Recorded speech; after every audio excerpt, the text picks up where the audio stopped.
Parenting is scary.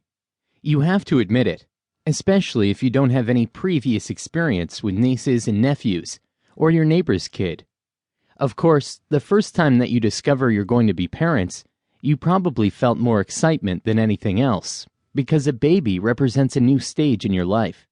You're now going to be responsible for this new addition to your family, and you have so much to learn and to teach him as he grows. Almost all first-time parents experience a sense of doubt. The apprehension comes from not knowing if you're going to be good parents or not. The fear comes from being unprepared to handle a baby, and then, later on, a kid, and even later, a teenager. This apprehension is quite natural and will disappear in time. If you ask anyone who's ever been a parent, whether it's just one baby or a number of babies, every time is a whole new experience.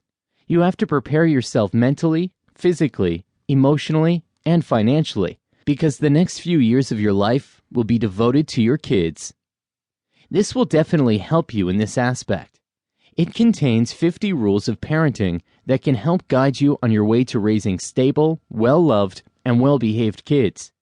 As you read through the various chapters, you'll note that we've started with the general rules that apply regardless of whether you have babies or when you have teenagers or both. And if you think that you won't need rules when your kids turn to teenagers, you do. And yes, though they think they don't need their parents, you are actually still very much needed, even at that age. Building a relationship with kids really starts while they're still at the womb, and they can hear their parents' voices. How you treat them as they grow older becomes the building blocks in which they form their characters, their personalities, their self-esteem, and their self-confidence, or not.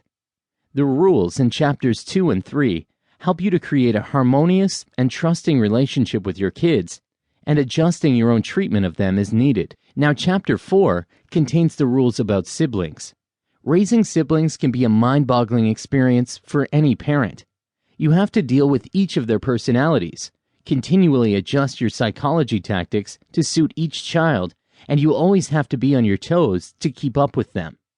Now, it's also very natural for kids to be continually at each other's throats, and it can be a strain on a parent's nerves. These rules can prepare you for that time. Chapter 5 is a tricky subject because it deals with teenagers. You can't know how many parents have pulled their hair out because they've lost patience with their teenagers. Often, there are many who have gotten depressed because their teens have chosen a different path than what their parents wanted for them. Hopefully, these rules can help give you an open mind and a fresh take on what you can do with your teens.